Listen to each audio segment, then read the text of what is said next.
ان کو کوئی ہمارے نئی نسل جو ہے ان سے یہ آپ پوچھیں کہ پاکستان کب آزاد ہوا تھا, پاکستان کب بنا تھا, تو ان کو یہ نہیں پتہ ہوگا, کیونکہ وہ صرف 14 اگست بھی اب نام کی حد تک رہ جاتے ہیں. ہم ان کو 14 اگست کے بارے میں بتاتے نہیں ہیں, بیٹا یہ 14 اگست کو یہ ہوا تھا, اس طرح سے ہم نے یہ وطن حاصل کیا تھا.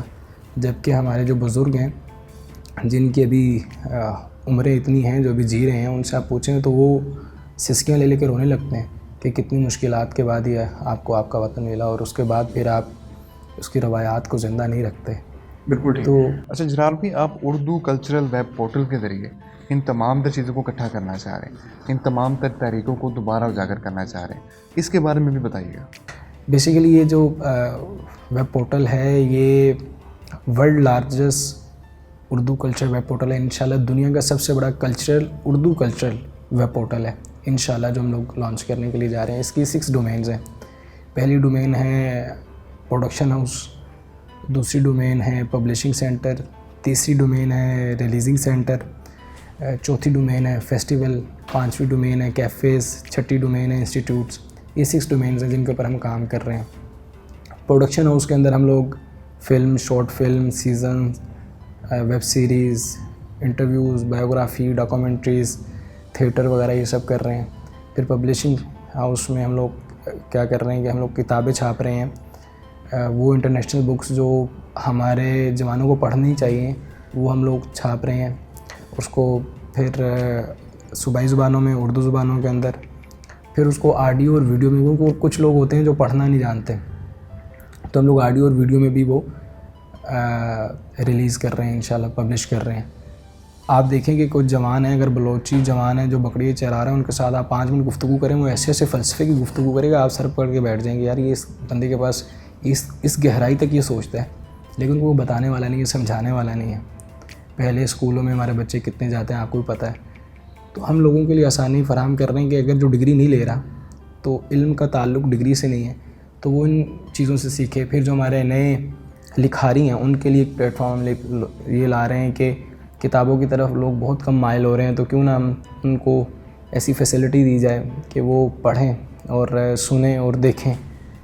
یہ پبلشنگ سینٹر کا ہم کام کریں. پھر ریلیزنگ سینٹر کا ہم یہ کر رہے ہیں کہ کچھ لوگ ہوتے ہیں ان کے پاس کوئی ایسا پلیٹ فارم نہیں ہوتا, ایسے کوئی جگہ نہیں ہوتی جہاں پہ جا کے وہ خود کو پروموٹ کر سکیں, اپنے اندر جو ہنر چھپا ہوا ہے وہ دکھا سکیں. تو ہم ان لوگوں کے لیے یہ پلیٹ فارم کر رہے ہیں. مثال کے طور پر جو پروڈکشن کر رہے ہیں اس کے اندر ہم لوگ یونیورسٹیز سے جو مختلف ہمارے ایمبیسڈرز ہیں ان کے تھرو ہم اس میں ایکٹرز, اس کے علاوہ سنگر, ٹھیک ہے, یا پھر کوئی اور جس کا جو بھی فیلڈ سے جس کا تعلق ہے, جس شعبے سے بھی تعلق ہے, ان کو یہ سخن پلیٹ فارم مہیا کر رہے ہیں.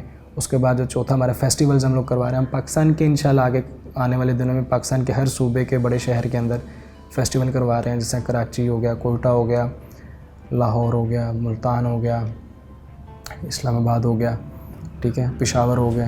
فیسٹیولز کروا رہے ہیں اور اس میں ہر صوبے سے پارٹیسپیشن دے رہے ہیں ایک دن کی, کہ وہ ایک دن اس طرح سے منایا جائے گا, اس طرح سے مختلف پلان کر رہے ہیں. پھر ہمارا آ جاتا ہے کیفیز. تو ہم لوگ کیفیز اس طرح سے بنا رہے ہیں کہ منی لائبریری ہوگی, اس کے اندر ہماری کتابوں کا آؤٹ لیٹ ہوگا, اندر اسکرینز لگی ہوں گی جہاں ہمارے اپ کمنگ پروجیکٹس آ رہے ہوں گے, اور جو بچوں سے ہم انٹرویوز کر رہے ہیں وہ وہاں پہ چلائے جائیں. پھر وہاں پہ اگر آپ کھانا کھائیں, اگر بک خریدنی ہے. یونیورسٹیز کے اندر ہوں گے؟ نہیں, یونیورسٹیز الگ ہیں, یہ 6 انسٹیٹیوٹس الگ ہیں. ٹھیک ہے. 5واں یہ ہے ہمارا پروجیکٹ. یہ انسٹیٹیوٹس وغیرہ الگ ہیں جو صرف اور صرف آپ کو آپ کی روایات, آپ کی زبانیں, آپ کا کلچر یہ پڑھائے گا. آپ کو پھر بتائے گا کہ آپ نے پروڈکشن کس طرح سے کرنی ہے. آپ اپنے کلچر کو بھولا نہیں. دیکھیں پوری دنیا, آپ ایران کو دیکھ لیں, ہمارے جو ارد گرد ممالک ہیں, ایران کو دیکھ لیں, ترکی کو دیکھ لیں, چائنا کو دیکھ لیں, جاپان کو دیکھ لیں, انڈیا کو دیکھ لیں, یہ اپنی روایات کے اوپر کام کر رہے ہیں. ہم نہیں کر رہے. ہمارا بجٹ آتا ہے گورنمنٹ کی طرف سے, واپس چلا جاتا ہے, تو کچھ یوٹیلائز نہیں کرتے. تو ہم لوگ کسی سے پیسے نہیں لے رہے, نہ گورنمنٹ ہمیں دے رہی ہے نہ کوئی اور ہمیں. ہم لوگ یہ خود کر رہے ہیں, کوئی فنڈیڈ آرگنائزیشن نہیں ہے, یہ ہم لوگ خود کر رہے ہیں الحمدللہ. اور اس کو ایک عرصہ دراز سے 8 سال ہو گئے اس کو کام کرتے ہوئے. ابھی چلیے لانچنگ کی طرف ہم لوگ جا رہے ہیں. جناب بھی آپ نے خلیل الرحمان قمر صاحب کے ساتھ بھی کام کیا, آپ اپنی شارٹ فلمز بھی بنا رہے ہیں. کام کر رہا ہوں میں, وہ استاد ہیں میرے. جی. بالکل ٹھیک. اسی بات کو میں آگے بڑھاؤں گا کہ آپ کیا سمجھتے ہیں کہ جس طرح ہمارے کلچر میں ہمارے ٹی وی پہ جس طرح میرا سلطان دکھایا گیا, ارطغرل غازی دکھایا جا رہا ہے, ترکی کے کلچر کو فروغ کیا جا رہا ہے, آپ کیا سمجھتے ہیں کہ یہ ٹھیک ہے؟ آپ کے نظریے کے مطابق یہ کیسا ہے؟ وہ ٹھیک اور غلط یہ دو اس میں ٹھیک اس طرح سے ہے کہ ہمارے مسلمانوں کی تاریخ ایک ہی ہے, پوری دنیا کے جتنے بھی اسلامی ممالک ہیں, تو وہ ہمارے لیے اس لیے اچھا ہے کہ اس کے اندر آپ کو اسلامک ہسٹری پڑھائی جا رہی ہے اور دکھائی جا رہی ہے, وہ کریکٹر دکھائے جا رہے ہیں جو اسلامک ہیروز تھے, ہمارے اسلامی شخصیات تھی. وہ لوگ جو پہلے نہیں جانتے تھے, ارطغرل غازی کے بارے میں کون جانتا تھا پہلے؟ کوئی بھی نہیں جانتا تھا. اب جب وہ دکھایا گیا تو لوگ اس کو جانتے ہیں. تکلیف ہمیں تب ہوتی ہے جب وہ اپنی نیشن کے اوپر اس کو پروموٹ کر رہے ہوتے ہیں اور ہماری نیشن پروموٹ نہیں ہو رہی ہوتی. اور وہ بھی تکلیف اس لیے نہیں ہوتی کہ وہ کر رہے ہیں, ہمیں تکلیف بلکہ اچھا لگتا ہے کہ یار وہ کر رہے ہیں تو بڑی اچھی بات ہے, ہمیں ان سے موٹیویشن ملتی ہے کہ ہمیں بھی کرنا چاہیے, ہمیں اپنی چیزوں کو دکھانا چاہیے. ہم کیوں نہیں دکھا رہے؟ ہمیں اپنی تاریخ دکھانی چاہیے, ہمیں دکھانا چاہیے کہ پاکستان کس طرح سے بنا. آپ اگر یہ نہیں دکھائیں گے, آپ دیکھیں آج کل کے بچے جو ہیں ان کے اندر حب الوطنی کا جذبہ کیوں نہیں ہے؟ وہ اسی وجہ سے نہیں ہے. آپ کسی کو ڈنڈے کے زور پہ یا پھر اس کو مار پیٹ کے یہ نہیں کہہ سکتے کہ تم محب وطن بنو, ایسا کبھی نہیں ہو سکتا. آپ ان کو ان کے نظریات بتائیں گے. آپ کام کر رہے ہیں اس پہ, کوئی فلمز وغیرہ بنا رہے ہیں آپ؟ انشاءاللہ ہم لوگ آنے والے دنوں میں ہم دیکھیں گے انشاءاللہ. بالکل ٹھیک ہے. کون سے کوئی ٹاپک ہمیں بتائیں گے, کوئی اسپیسیفک اگر آپ نے کوئی ڈیزائن کی ہو ابھی تو پروڈکشن ڈیزائن ہو رہی ہے, ابھی کچھ ہم شوٹ کر چکے ہیں, ابھی کچھ مزید کر رہے ہیں, کلچر سے ریلیٹڈ بنا رہے ہیں. انشاءاللہ آگے جیسے جیسے خدا توفیق دے گا انشاءاللہ تو ہم اس کے اوپر اپنی روایات سے جڑی ہوئی چیزیں بنائیں گے. بالکل ٹھیک. کس پلیٹ فارم پہ ہم اس کو دیکھ سکتے ہیں آنے والے دنوں میں؟ یہ ہم اسی ویب پورٹل پہ دیکھیں گے. آپ ٹھیک ہے, سخن ویب پورٹل پہ, اسی ویب پورٹل پہ وہ اپلوڈ ہوا کریں گے, یہاں سے دیکھیں گے لوگ, تمام لوگ. جناب بھی اگر ہم دیکھیں تو ہمارے معاشرے میں آرٹس کو وہ اہمیت نہیں دی جاتی, تو آپ کیا سمجھتے ہیں اس کی وجہ کیا ہے؟ اس کی وجہ آپ آرٹس کے کیا معنی لیتے ہیں؟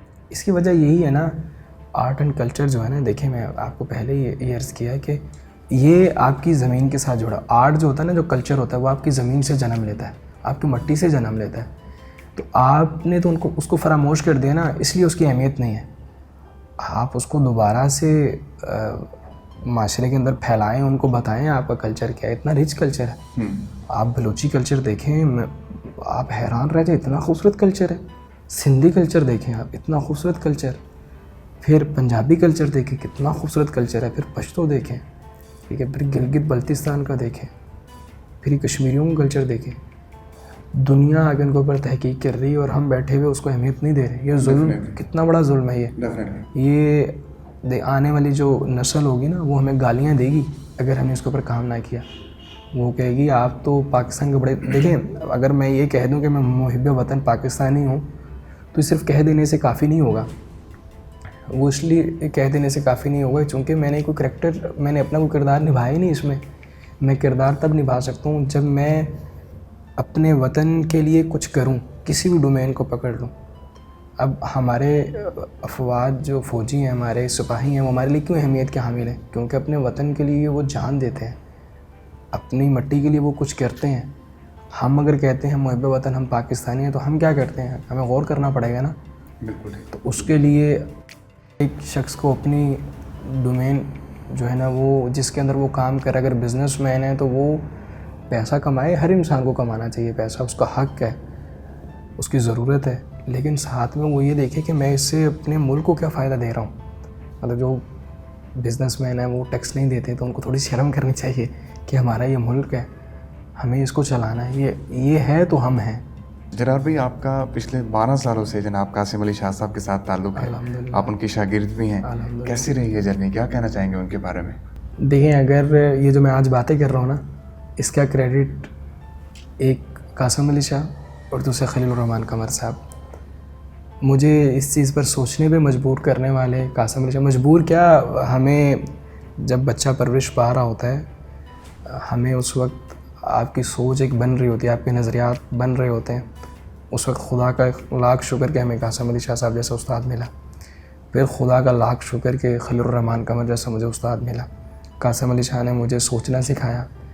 پھر اس سوچ کو ڈائریکشن جو دی, وہ رائٹ وے پہ جو لے کے گئے, وہ خلیل الرحمان قمر صاحب ہیں. قاسم علی شاہ صاحب مجھے 2008 اس وقت سے, اور یہ پروجیکٹ جو ہے میں 2011 سے اس کے اوپر کام کر رہا ہوں اسکولنگ کے اوپر. 2008 میں جب قاسم علی شاہ کے پاس اسکول میں پڑھنے کے لیے گیا, میری ماں جی لے کے گئی تھی, تو قاسم علی شاہ میں کوئی سبجیکٹ نہیں پڑھاتے تھے, بلکہ پوری دنیا کے متعلق آ کے ہر ہفتے کچھ نہ کچھ ہمیں بتا کے جاتے تھے کہ میں اکثر, مجھے یاد ہے میں گھر جا کے نا سوتا نہیں تھا. مطلب وہ موٹیویٹ اتنا ہوتا تھا کہ میں کہتا تھا مجھے کچھ کرنا ہی کرنا ہے. میری اماں مجھے کہتی تھی سو جا, تو سلیبس پڑھتا تھا لیکن سلیبس پڑھنے کا اتنا, میں تو اسٹوڈنٹ لائک اسٹوڈنٹ نہیں تھا اتنا, لیکن چھٹی نہیں کرتا تھا اسکول سے کبھی بھی. 2 سالوں پہ آپ یقین کریں گے, سر سے پوچھیں میری کوئی 1 سے 2 چھٹیاں ہوں گی, میں چھٹی نہیں کرتا تھا اسکول سے. اور وہ اس وجہ سے نہیں کرتا تھا کہ مجھے وہاں جا کے نا ایک اپنائیت محسوس ہوتی تھی. مجھے پتہ لگتا تھا کہ یار میں اگر کائنات کی کوئی شے بھی اس دنیا میں آئی ہے نا تو وہ بیکار نہیں ہے, وہ کچھ کرنے کے لیے آئی ہے. اور یہ احساس مجھے وہاں اس انسٹیٹیوٹ سے ملتا تھا جہاں میں قاسم علی شاہ صاحب پڑھایا کرتے تھے. تو میری بنیادیں الحمدللہ قاسم علی شاہ کی رکھی ہوئی ہیں. اس آگے جو چیزیں بنی ہیں خلیل الرحمن قمر صاحب نے, تو آپ اندازہ لگائیں کہ یہ پھر وہ تناور درخت کیوں نہ بنے کہ جن کی بنیادیں اتنی مضبوط ہوں. بالکل, اس لیے میں اپنی نظریات میں بڑا پکا ہوں الحمدللہ. بالکل ٹھیک. وہ کون سی خصوصیات ہیں جو آپ پرٹیکولرلی سمجھتے ہیں کہ مجھے یہ ٹرانسفر ہوئی ہیں شاہ صاحب کی طرف سے؟ محب وطن اور بھلائی, آنیسٹی, اور کسی کو مسل کے آگے نہیں نکلنا. آپ نے وہ کام, اگر کسی کی ہار سے آپ کی جیت ہوتی ہے تو وہ آپ کی جیت نہیں ہے. ٹھیک ہے, مجھے یہ سب چیزیں انہی سے ملی الحمدللہ کہ یار میں نے یہ چیزیں کر رہا ہوں میں, تو اس کا سارا کریڈٹ قاسم علی شاہ کو جاتا ہے. پھر مطلب یہ کم لوگ سوچتے ہیں ایسا, اور میرے خیال سے تو قاسم علی شاہ صاحب کے جتنے بھی اس وقت طالب علم ہیں جو ان کے شاگرد رہ چکے ہیں وہ ایسے ہی سوچتے ہوں گے یقیناً, کیونکہ انہوں نے اپنے بچوں پہ محنت کی اور بہت محنت کی. مطلب اگر یہ قاسم علی شاہ صاحب مجھے خدا نہ خواستہ اللہ نہ کرتے اگر مجھے نہ ملے ہوتے تو میں آج یہ اتنے بڑے پروجیکٹ کے بارے میں سوچتا ہوتا تھا کہ میں نے کرنا ہے. 8 سال لگ گئے مجھے اس کو یہ اس شکل میں لاتے ہوئے کہ میں اب اس کو لانچنگ کی طرف جا رہا ہوں. تو یہ جو میری استقامت ہے یہ صرف وہ نظریات کی بیس پہ, اور نظریات جو ہے وہ اس وقت قاسم علی شاہ صاحب ہمارے دینے والے تھے, بتانے والے تھے, سکھانے والے تھے. بالکل ٹھیک. بہت بہت شکریہ جناب بھی آپ کی تشریف آوری کا, آپ نے ٹائم نکالا ہمارے لیے. اللہ تعالیٰ آپ کو کامیابیاں دے آپ کے تمام تر عزائم میں. انٹرویو دیکھنے کا بہت بہت شکریہ.